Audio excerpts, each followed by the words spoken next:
Hey, what's up everybody? John here, Delighted Acres Farm.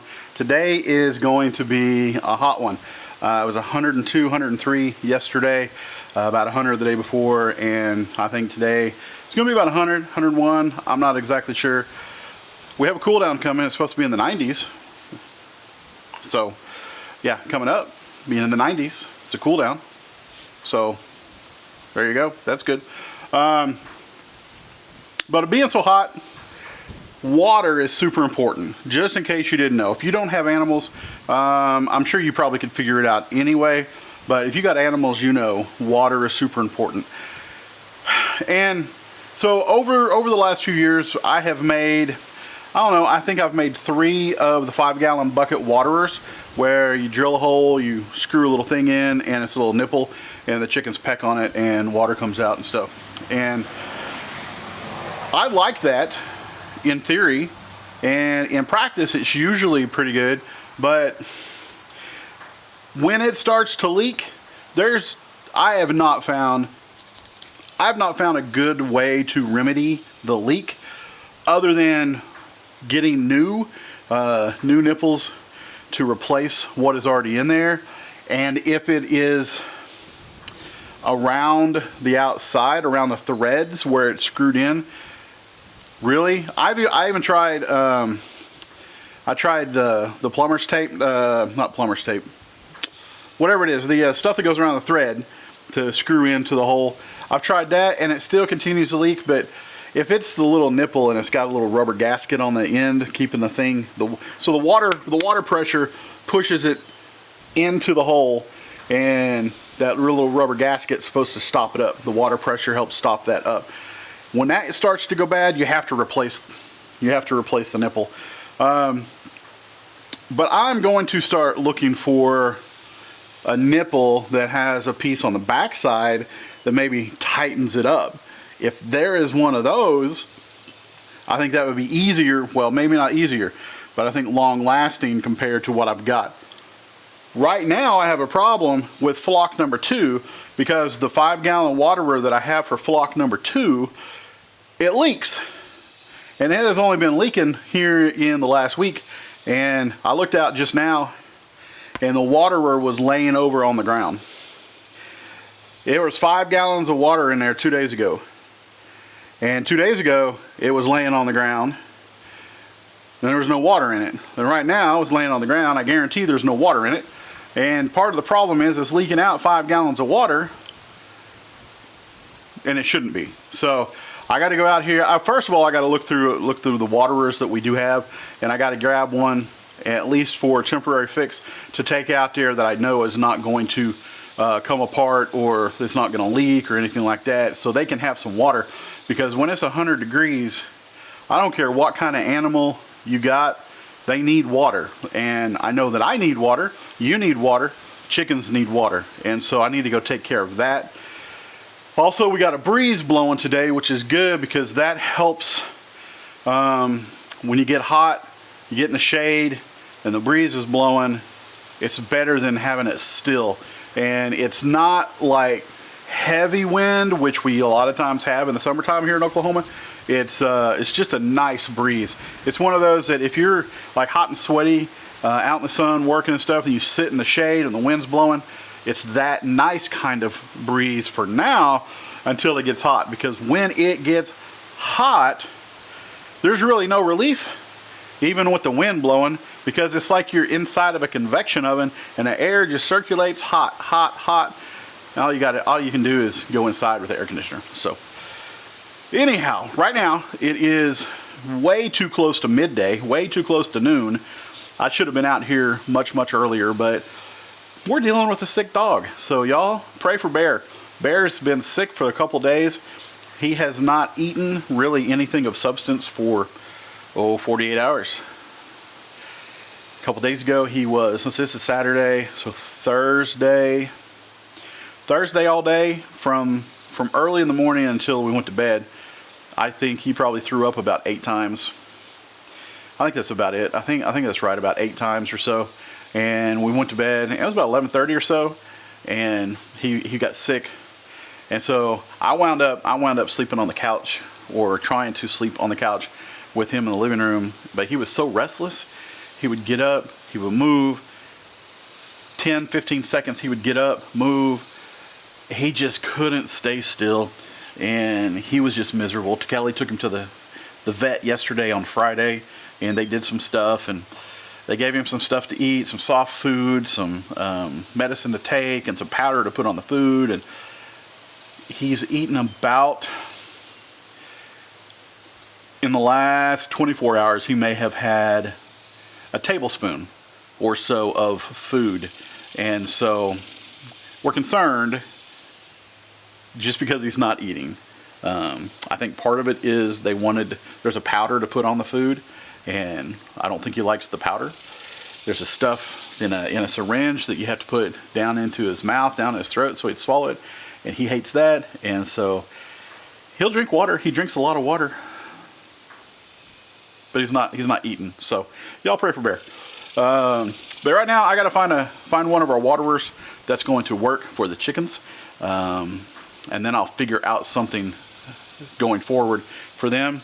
So anyway, y'all stay tuned. Thanks for watching. I'll be right back.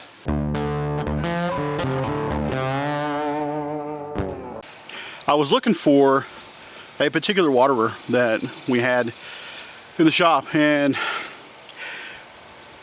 I realized that here some time ago, I think even maybe last year in the fall, I busted that thing all up. I dropped it, and so we don't have the one that I was looking for.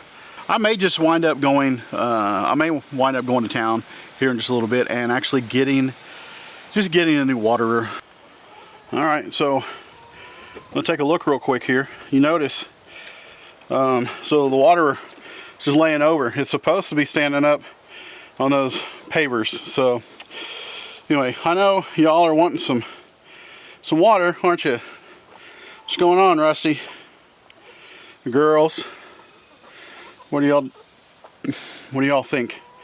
All right, where's the other two? Are they laying? All right, well, so I'm not gonna get in there real quick. I want to show you guys something that has been helping me with Rusty. So here's my bucket. I brought my bucket out. Right here, y'all. You see that? That has been helping me with Rusty the rooster. So when I walk over here, I'm not going to do it just because, but when I walk over here, I bring that with me, and Rusty tends to go away from it, and I'll walk up with the broom, and then he will make a noise, a cluck of some sort, and he will usher the girls inside the coop, and then I can get in, grab a bucket, or throw some feed in and whatnot, and then that's right, see, he agrees with me. So really what I do, it's so that we can check the eggs. We gotta get Snack from over here, come over here, got the broom, he takes them inside, I throw the Snack in, I shut the gate, I shut the door here, they come out and they eat, and then Kelly goes around the back, comes in, covers up the hole from the backside, gets the eggs, uncovers the hole, shuts the door, and then they're free to come in and out as they wish. And it's a whole process, but one of these days, we'll get it figured out. Whether Rusty's here or not, we have to be able to do all the stuff. So either Rusty is going to get to the point where he stops being a pain, or he just disappears. And so, what do you think about that, Rusty? What do you think? All right, I gotta take care of the water because they're thirsty. All right, so what I'm actually gonna do first, I'm going to get a Snack and toss into him so that he doesn't come after me whenever I go to grab that bucket. So, just be a small Snack.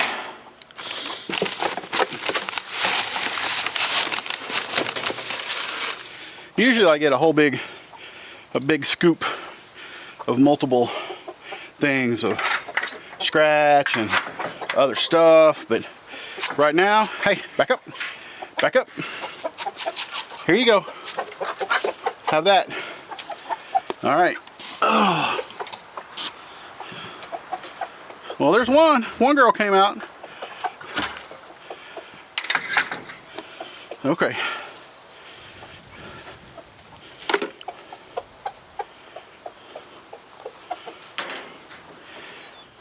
I'm just gonna start putting water on both of these, and then after I get water in them, I'm just gonna check them both and see where the water is leaking from both of them. And that will give me an idea which, thanks Rusty, that'll give me an idea which of the nipples is a problem and which ones are working okay. And then I can easily just take it out, switch it. And so that is my plan. We'll see how that works. So now I will say, I think the red bucket is better for preventing algae growth, because I got a little algae in the yellow one going right now. And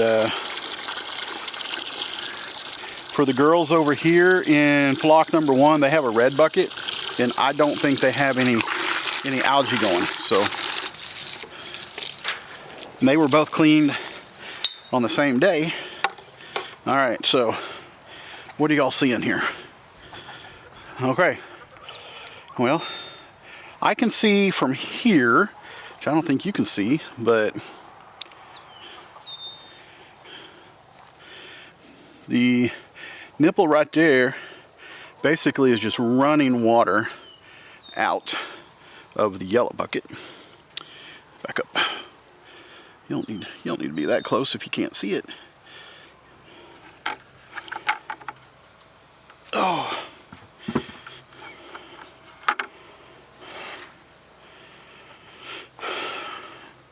All right, let me figure out what I'm doing.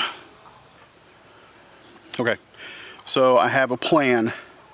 What I'm gonna do for now, I'm going to take one of these and put it over here, and then I'm gonna fill it up with water, put it in the coop, and then I'm just gonna go buy a new waterer. So, well, it's leaking a little bit, but not nearly as bad as the other one. And like I said, this is just temporary. Now it's just temporary. No, that's just not good. All the way around, y'all, all the way around. All right, this is for flock 2. So I'll put this in here for flock 2. Grab my broom so Rusty doesn't cause me a problem. Hey, y'all want some water? All right, y'all want some water? Here, there you go. Get some water. They are thirsty, y'all. I hate it that is a thing. So let's see.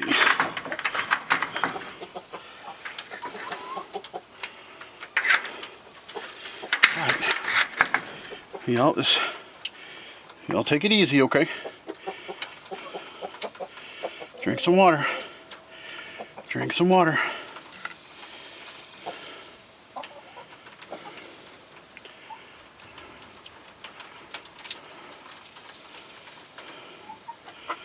All right.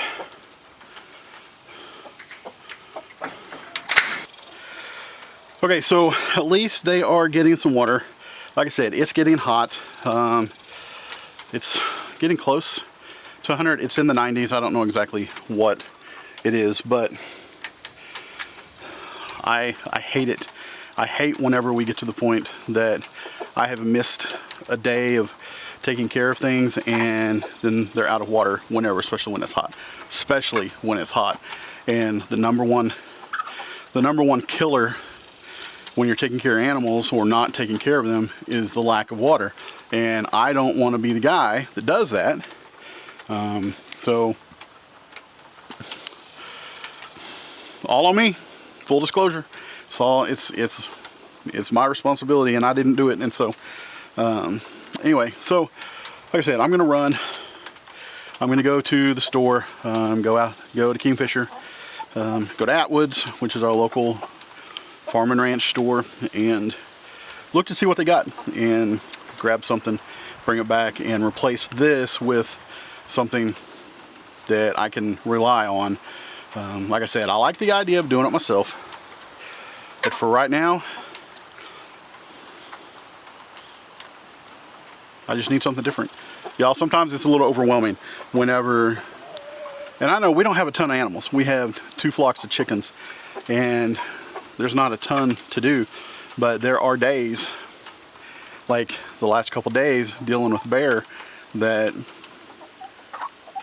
our focus, my focus, was just elsewhere. And it's easy to say tomorrow I'll take care of what needs to be taken care of, but I need to get in the habit of saying right now I'm gonna go do what needs to be done, and right now I'm gonna go do what needs to be done. I'll be right back.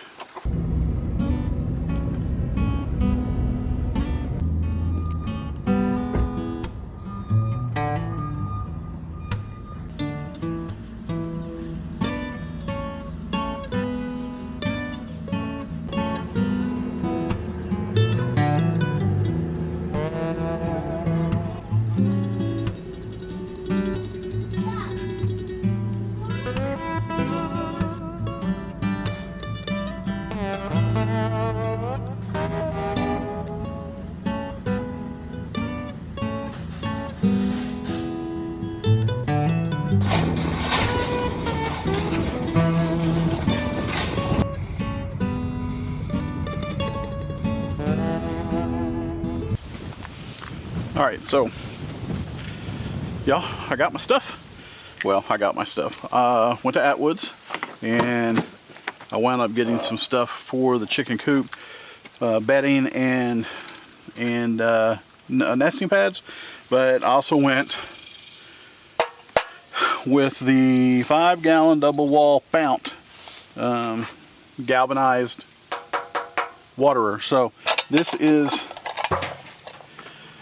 is going to be what is replacing the 5-gallon bucket that I have back there. And so let's take it back and see how it works. I'm also curious to find out how much water is left in the bucket that you just saw me fill up, and I've been gone. It's been a couple hours, and so I'm curious at how much water they have left. So let's go check this out. All right, y'all. So as I said, this is double wall fount, 5-gallon. It is Little Giant. So Miller Manufacturing. So this is, I don't know if Little Giant is this design. It might be, but anyway, it is a 5-gallon water, and let me show you how this works. So, got a handle up top, carry the whole thing. Down here, I don't know if you can see, there's a little post that sticks out right there, and then this cover part has a notch in it. So if you turn it, this notch is cut out, so this fits down over the post, and you twist it, locks it in place. So it's double wall, so this protects that. It helps keep the heat keeps the sun from heating this up nearly as much as if this was single wall, you fill it with water. That sun would heat this thing up so bad, but this will help keep that from happening. It also has a handle on top. What else is in here? Oh, there's instructions. That's good. But anyway, fill it full of water. Put that down over it where it fits over the post. Twist it into place. And water water comes out and fills this trough. Now, I don't know if you have animals, but a trough, it just inherently, it gets dirty quicker.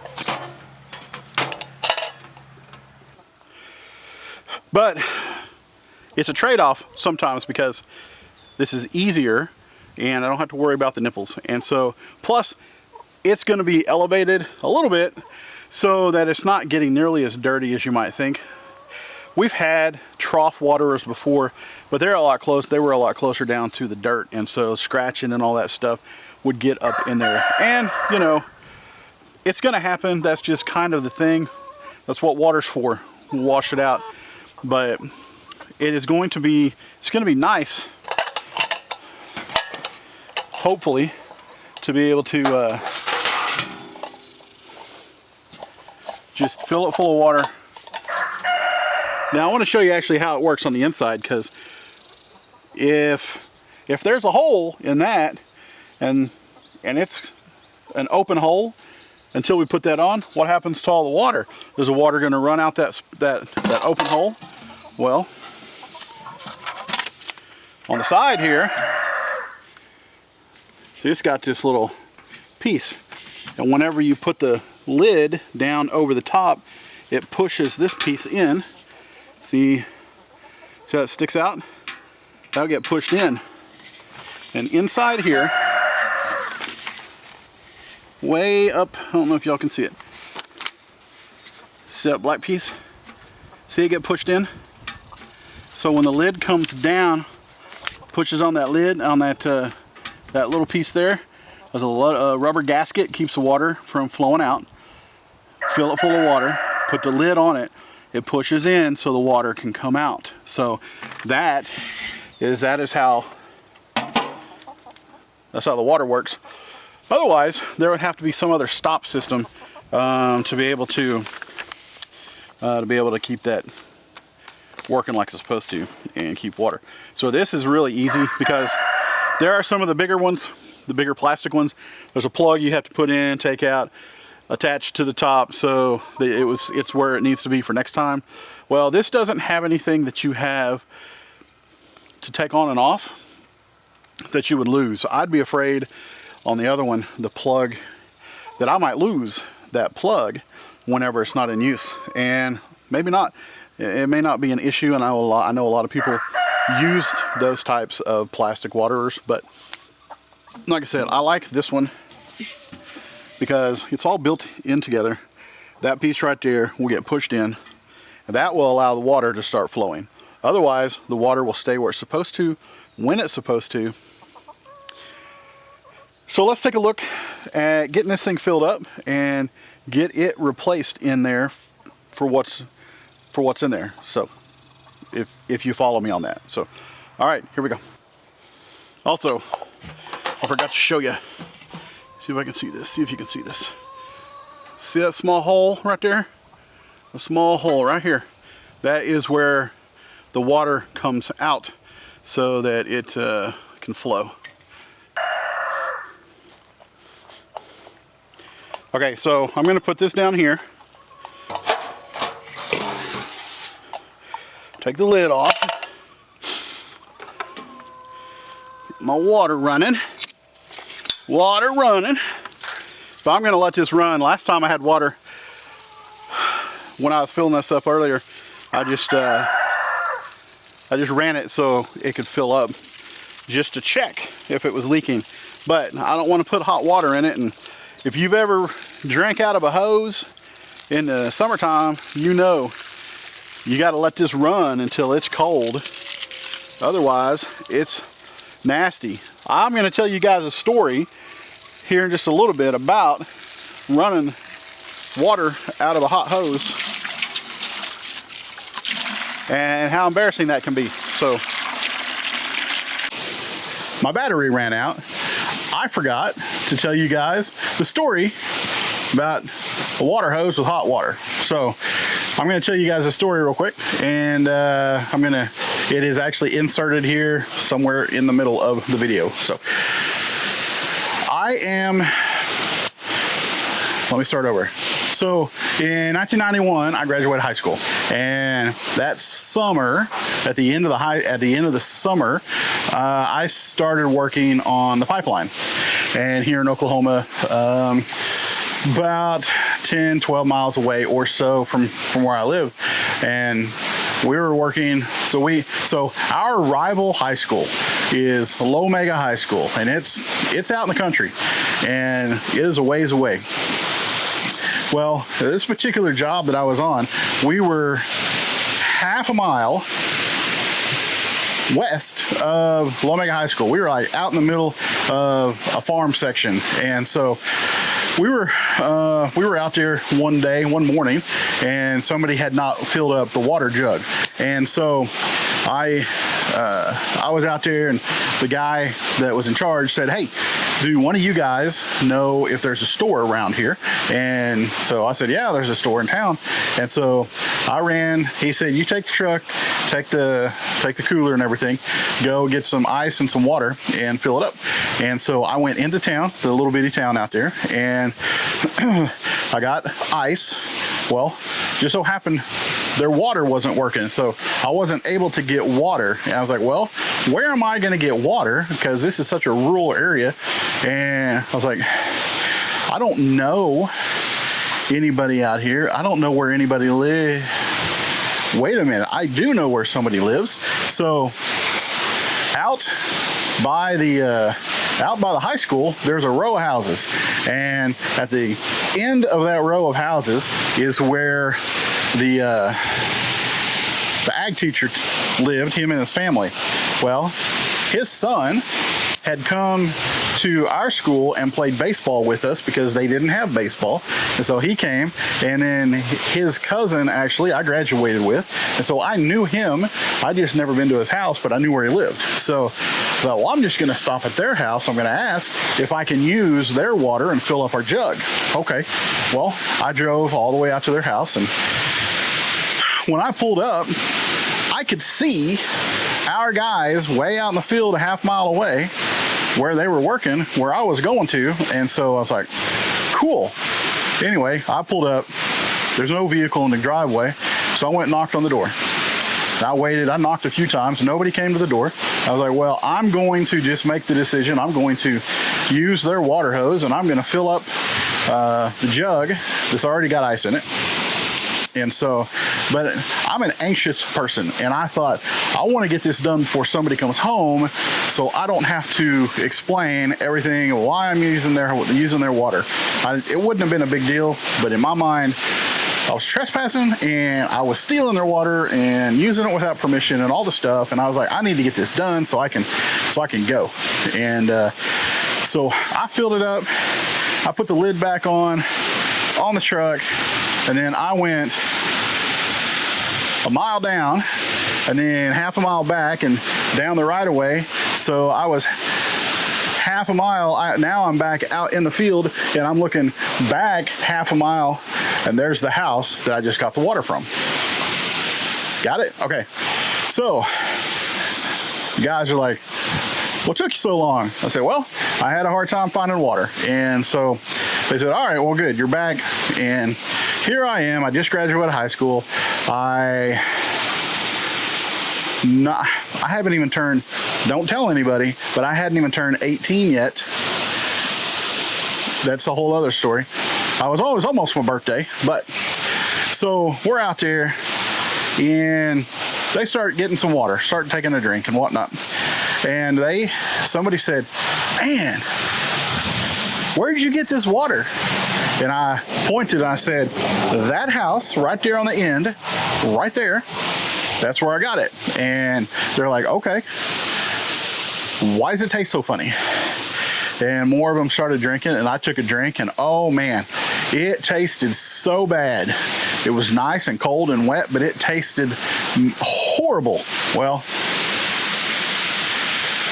I was in such a hurry, my anxiety was so high that when I got the water out of the water hose, I didn't let the water run cold. And so we had about 50 foot of water run into this ice chest that had been sitting in the sunshine in a vinyl hose And so that is the flavor of the water that we were drinking and that we had to drink the rest of the day. They didn't make a big deal about it. I felt horrible, just because that's how my anxiety works. But we stay hydrated, and it just tasted miserable. So, moral of the story, if you're using water out of a hose, make sure it runs cold first, or it's going to taste nasty like vinyl, and nobody wants that. So, there you go. That's my story. It was embarrassing, and let your water run cold out of your hose. Let this water flow. So on this end, on this side, this is where the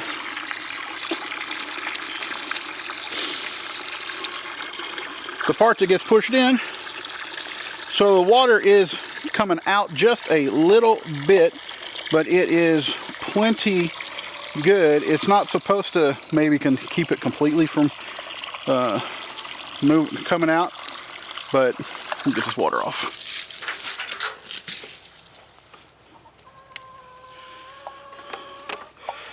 But it's not running out, it's just like a drip and a drip. So now I'm going to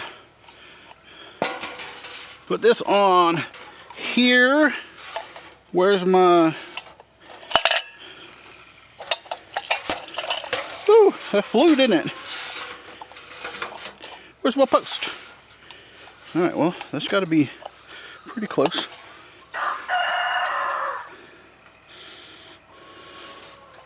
There we go. Whew. That thing is heavy. That thing is heavy. 5 gallons. 8 pounds a gallon. Look out, y'all. Look out, y'all. All right, here you go. Oh!